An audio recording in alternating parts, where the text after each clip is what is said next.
বন্ধুগণ, আজকে আমি একদম সিম্পল ভাবে শিম আর মাছ দিয়ে একটা ঝোল করব, যেটা খেতে ভীষণ দারুণ লাগে।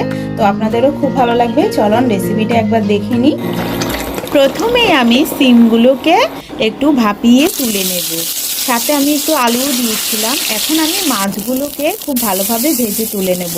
গোটা জিরা আর পেঁয়াজ হালকা একটু ভেজে তার মধ্যে দিয়ে দেব শিম আর আলু। শিম আর আলুটাকেও ভালোভাবে এপিট এপিট নেড়ে ছেড়ে তার মধ্যে দিয়ে দেব স্বাদ মতো লবণ,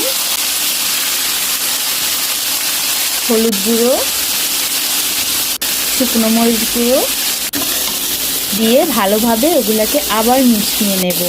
এখন দিয়ে দেব কাশ্মীরি লঙ্কা গুঁড়ো, ধনিয়া জিরা গুঁড়ো। এখন সামান্য একটু জল দিয়ে আবার খুব ভালোভাবে মিশিয়ে দিয়ে দিলাম সিদ্ধ শিমের বিচি। এই শিমের বিচিটা দেওয়াতে শিমের তরকারিটা খেতে আরও দ্বিগুণ মজা লাগে।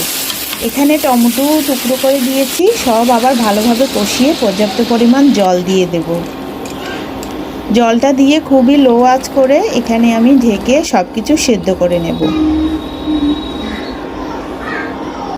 মোটামুটি সব কিছু আমার খুবই সেদ্ধ হয়ে গেছে। আমি এখন দিয়ে দেব ভাজা মাছ।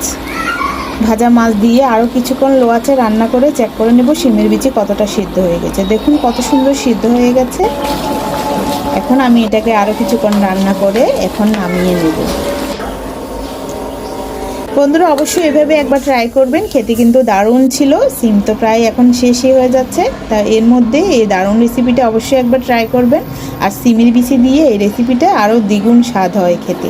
তো রেসিপি কেমন লেগেছে অবশ্যই কমেন্ট করে জানাবেন। রেসিপিটা ভালো লাগলে চ্যানেলটা সাবস্ক্রাইব করে দেবেন।